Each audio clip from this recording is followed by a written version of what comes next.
Ano po ang major takeaways po ninyo sa naging palitan po ng liderato dyan po sa Senado?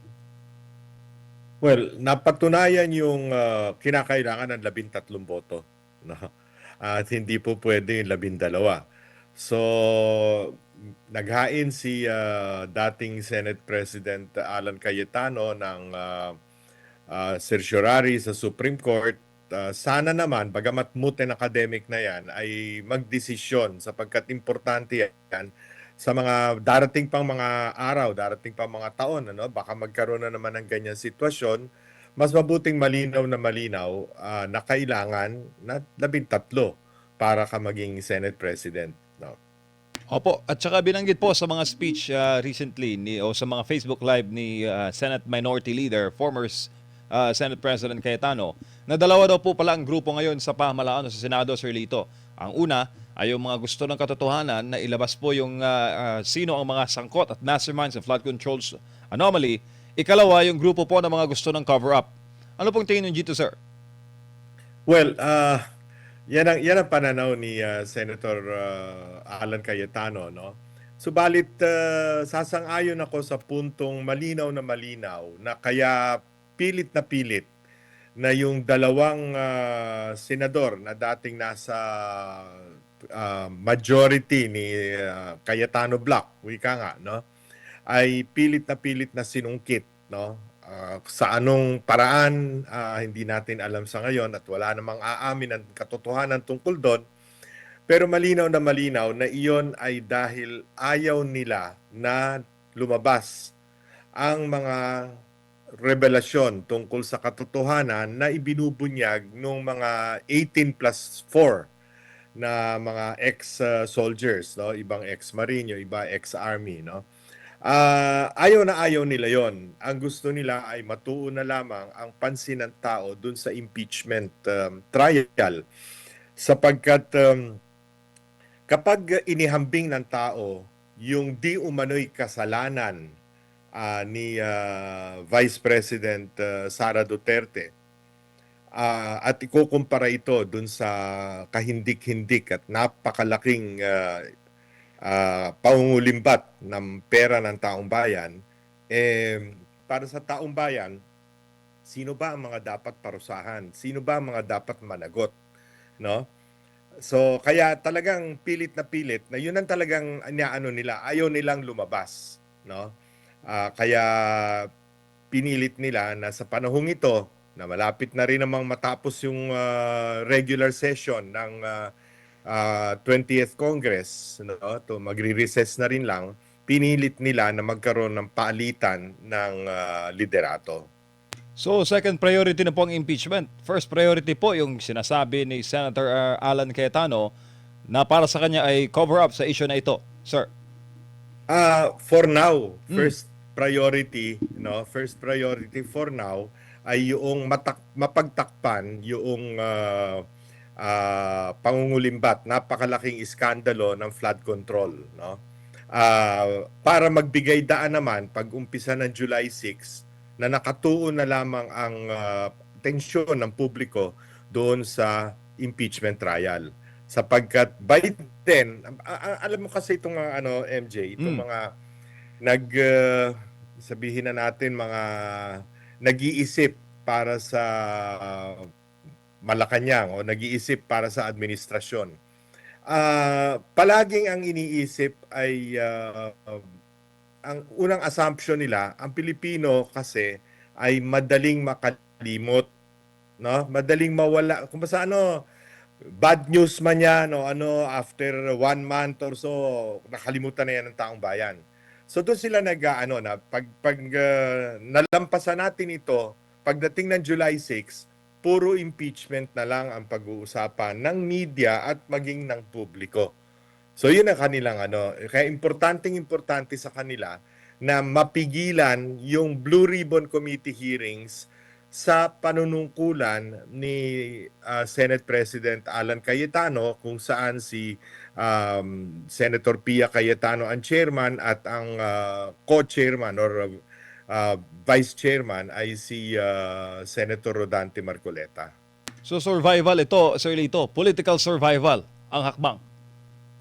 Lahat ng yun ang nakaka yun ang nakaka sabihin na natin nakakaano sa parang hindi maganda sa mga nangyayari dito sa ating bansa. Hindi lamang ngayon kundi nung mga ilang pantaon walang parang hindi sinasaisip kung ano ang makabubuti para sa taong bayan.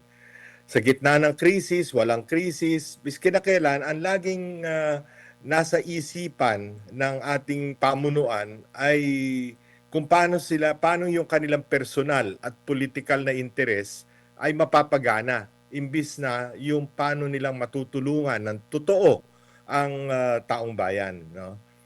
Sa panahon ngayon na sobrang taas ng presyo ng bilihin, na napakahirap ng buhay. Ang kuryente nga lang pagka sa commercial nag-increase ng from 13 pesos halos 16 pesos per kilowatt hour itong buwan na to, no, itong billing period na ito. At kung ikaw naman ay may tindahang maliit, no, commercial, from 14 pesos dati per kilowatt hour, ngayon ay 22 pesos per kilowatt hour. That is a napakalaking increase niyang sa kuryente. Binibiro mo, hirap na dadanasin ng taong bayan. Kasagsagan pa naman ang init ng panahon ngayon, no? Yung mga ganyang problema dapat na tinutuunan ng pansin. Pero hindi palagi na lamang ano ang makabubuti para sa kanila. Paano nilang pagtatakpan yung mga kasalanan nila? Paano nila isusulong yung kanilang political na interes?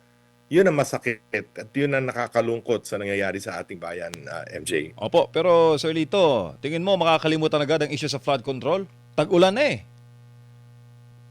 Yun ang problema. Mm. Pero alam mo, pag sinuswerte sila, yung pamunuan, Mm. baka pumalo yung El Nino ng mas maaga, yung Super El Nino, at ngayon nga nakikita natin, umuulan man, hindi pa naman napakalakas. Although ilang parte, like sa Mindanao, malakas ang ulan, no? Pero talagang yan, pagka bumuhos na naman ang ulan at bumaha na naman dahil wala namang nagawang solusyon dito sa mga anomalya sa flood control hanggang sa ngayon, maalaala na naman ng tao. At importante din kasi para sa atin, sa ating mga nag-iisip gusto nating ilahad ang katotohanan, dapat din tayo'y patuloy na magsalita tungkol dito sa anomalya ng flood control sapagkat napakalaking halaga ang pinag-uusapan natin, ano? Sabi sa akin ni Congressman Egay Erice noong isang araw, nasa 1.8 trillion ang total ng unprogrammed appropriations na ni-release ng DBM, no, at the expense of important projects like foreign assisted projects at iba pa, no? 1.8 trillion, isipin mo yung laki ng perang yon na kung ito ay nasa sa kaban pa ng bayan, di sana pwedeng bawasan ang presyo ng kuryente, bawasan ng tax sa kuryente para man lang hindi masyado malaki yung taas, ganun din sa diesel at gasolina. Pero hindi nagtiis na tayo ng 2 buwan mahigit na pataas ang presyo ng gasolina at kasama na rin doon ang pagtaas ng lahat ng presyo ng bilihin, no? Walang naitutulong sa atin ng pamahalaan kundi yung pakonti-konting ayuda na binibigay sa piling-piling mga tao. 1.8 trillion na kung ikukumpara mo sa 140 o 100 plus million na binibintang na di umano'y ninakaw ni VP Sara, kabuti lang yung paratang sa Vice Presidente, sir. Isang patak sa isang drum ng tubig. No? Isang patak sa drum ng tubig. Ganun ang diferensya. Para sa mga ordinaryong mamamayan, sino ka para usigin ang isang inihalal namin ng pagkadami-daming boto, no? Na kung ano-anong paninira na ang ginawa mo, samantalang kayo trilyon-trilyon ang inyong kinulimbat sa aming taxpayer money, no? Yun ang iisipin ng taong bayan, no? Po, sir, ito ay mga tanong na para po sa kalinawan ng ating mga kababayan. Ito pong nangyari kay Senator Joel Villanueva bilang pong kayo isa rin pong political strategist. Anong tingin mo, sir? Kasi maraming pumupuna nauugnay sa JAL, sa paninindigan sa katotohanan, ano daw nangyari, ba't daw ganito ang desisyon. May mga nagsasabi naman kay Senator Joel na tingnan nyo yung track record, tingnan nyo ang kanyang motibo na dumalo siya doon sa sesyon para maibalik yung trabaho ng Senado. Anong takeaways mo, sir, sa naging pasya ni Senator Joel Villanueva at paano po siya makakabawi mula po dito sa backlash na kanya pong nararanasan ngayon?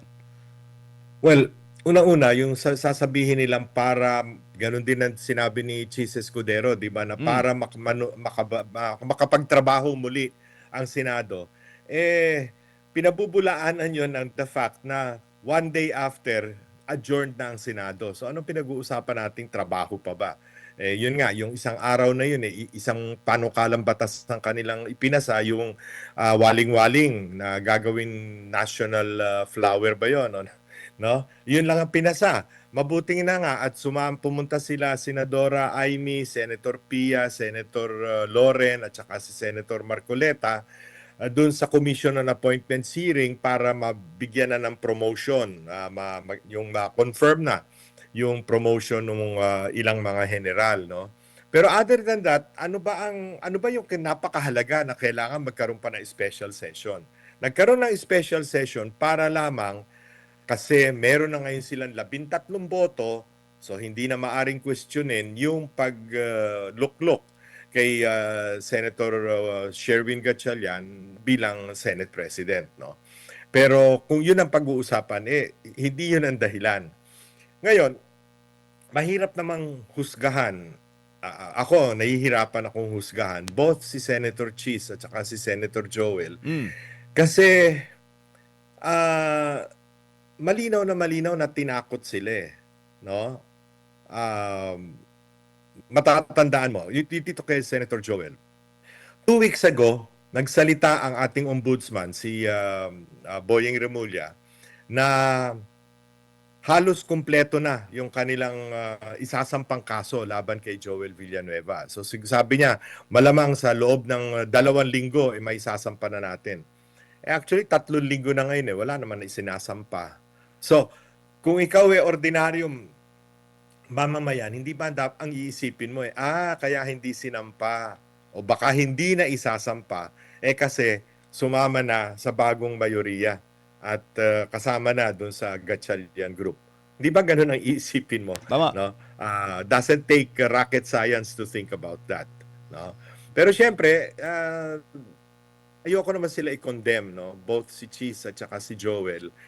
Kasi mahirap din naman yung isipin mong makukulong ka. Lalo na silang dalawa. Hindi pa sila nakukulong. Ano? Si Senator Jinggoy nakatiis na ng 2-3 taon nung panahon ni Pangulong Pinoy, di ba? Yun siguro hindi nila matanggap, hindi nila kayang tiisin.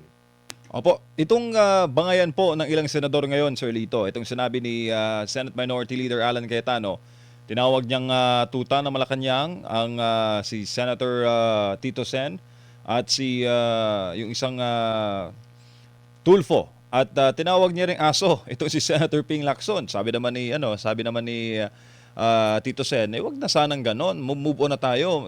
Kumbaga, way past na yung issue, magtrabaho na tayo.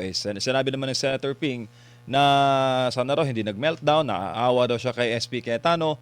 Anong takeaway mo, sir, sa kanilang palitan po ng pahayag? Well, hindi rin naman ako sang-ayon dun sa mga descriptions na binigay ni Senator Alan Cayetano. Pero sino ba nag-umpisa? Di sila rin naman, 'di ba? Marami rin naman mga pinagsasabi si Senator Ping dati, kesyo delusional ito si Senator Alan, delulu kung ano-ano, no? Kaya nga doon mo makikita ngayon ang liderato ni Senate President Win Gatchalian kung paano niyang magkakaroon ng modus vivendi. Wika nga, parang live and let live. Hindi tayo nagkakasundo sa lahat, pero sana naman maging civil tayo sa bawat isa. So, maganda namang nasabi ni Senator Win na he will try to bring everybody together and move on, no? Sana mangyari ang ganon. Pero hindi mo rin naman masisisi si Senator Alan kung isipin niya, kasi malinaw naman ang kilos ng Malacanang dito sa mga nangyaring palitan ng liderato ng Senado at dito sa mga pilit na pagtakip sa katotohanan patungkol sa flood control scandal. Oo, patunay dyan yung sinabi ni Pangulong Marcos na umaasa siya na babalik daw sa normal yung Senado sa liderato po ni Senator Gatchalian. Sir. Sa totoo lang, MJ, dapat hindi siya nagko-comment patungkol sa Senado kasi the Senate and Congress for that matter is a co-equal body. Pwede siya nagsabing, well, problema nila yan, ayusin nila. No? Hindi kinakailangan mag-comment siya one way or the other. Pati yung kung sino ang uupong judge, no? A presiding judge doon sa impeachment trial. Kaya yun ay si Senator Escudero, si Senator kung sino pa man, Senator Kiko, hindi dapat nakikialam ang Pangulo dyan. Hindi dapat niya sabihin, komportable siya o okay lang sa kanya kung si Chis Escudero ang umupo. No? That is none of his business. Eh di parang confirmation din na totoong ang tuta ng Senado itong mga binanggit na senador ni Alan Cayetano. Sir, Yun ang inonor kinilala Actually, MJ, natatanda mo nung tayo huling nagpulong kayo ni Admar, meron din ako nagamit na salitang tuta hindi ba? Baka napakinggan ni Senator Alan at ginamit niya ngayon. Opo, na-pick up yata. Opo. Sir, papalapit na po ang July 6. Maraming nagsasabi, tsaka maraming nagtatanong na baka raw irigalo sa Pangulo yung ngayong SONA, itong impeachment, yung guilty verdict. Ano tingin mo dun, sir? Unang-una, July 6 ang umpisa, July 27 ang SONA, hindi kakayanin. Hindi pasok. Na magkaroon ng desisyon by then, ano. Tingin ko nito aabot pa ito Setyembre. Baka hanggang Oktubre wala pang desisyon. Pangalawa,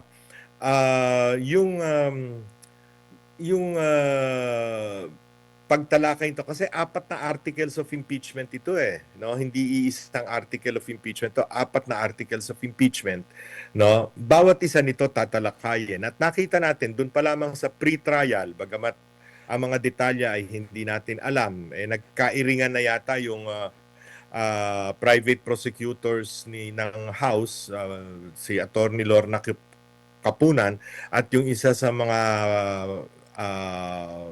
abogado ni Vice President Sara Duterte, no. So matagal ito, no. Hindi maaring irigalo ito sa July, ano. At pangalawa, nung hindi pa nangyayari itong gulo sa Senado at hindi pa pumuputok ng todo-todo itong mga pananakip butas sa Blue Ribbon Committee hearing. Nagumpisa na yung iskandalo pero yung pag-hearing sa Blue Ribbon Committee hindi pa nagiging malaking problema. Ang aking pananaw noon ay maaring umabot pa sa 16, no, ang hindi magko-convict, no? Ibig sabihin, yung iba doon boboto for acquittal at yung iba doon mag-a-abstain. Ang abstention kasi, pag hindi ka bumoto, nag-abstain ka, that is counted in favor of the impeached, yung tinatry na impeachable officer. No? Kasi kailangan 16 to convict, no? Or 2/3 of the Senate. Ngayon, medyo gumugulo ng yung usapan kasi may dalawa na baka hindi maka-attend, no? Yung isa sinuspend for 90 days. So ibig sabihin hanggang Setyembre suspended si Senator Jinggoy at yung isa naman ay nagtatago at malamang sa hindi ay hindi naman sisipot sa July 6, no? Which means 22 na lang sila na attend ng trial. But still 66% of or 2/3 of 22 is 14.52 members. At pag ni-round off mo yan, batay sa simple arithmetic, ibig sabihin 15 ang kailangan na bumoto to convict. Sa tingin ko, hanggang sa dulo, napakahirap na makuha yung 15 to convict. No? Opo, dinagdagan mo pa kasi, Sir Lito, na mga issue ngayon sa ekonomiya, mababang ekonomiya. Recently lang, may survey, social weather stations yata yun, maliit na naman yung ratings ng administrasyon mula po sa mga respondents, mga Pilipino. Tapos, pinasasama naman nila ang imahe ng Vice Presidente. So, tingin mo sir, ano ang maninimbang sa tao? Yung kahirapan o itong impeachment ni VP Sara? Ah, ayokong magsalita ng ano 'no, ng parang para akong, masyadong pessimistic o para akong, tawag dun, ano, parang, nagpe-predict ng doom o predict ng gloom rather 'no, ng masama. Pero, ah, sa lahat ng indicators ng ekonomiya nakikita natin na we're not over the hump. Miski sabihin nating nagkaayos pero huling balita mukhang hindi pa rin pumipirma ang Iran, ha. Si Trump pa lang ang pumirma. Yung Hmm. huling balita ko kaninang hapon. So, bagamat magkaroon man halimbawa ng kasunduan doon sa Iran, no? Ang epekto niyan sa ekonomiya natin ay matindi hanggang sa at the very earliest first quarter of next year. Ibig sabihin, yung yung presyo ng gasolina, presyo ng kuryente, presyo ng fertilizer, lahat yan ay hindi manunumbalik sa dati. Maaring bumaba ng konti pero tuloy pa rin. And then we are facing a super El Nino. No? Maraming mga maliliit at medium, small and medium scale enterprises, lalo na yung mga tinda-tindahan sa mga mall, magsasarahan yan. No? Dahil humihina rin ang consumer confidence. Nagtitipid ang tao eh. Ang ordinaryong mamamayan, no? Yung meron pang titipirin, ano? Yung middle class, wika nga, no? Yung kasi mahirap na mahirap, talagang wala nang titipirin yan. Isang kahigisan tukayan. Ang problema niyan, ano kakainin sa araw-araw.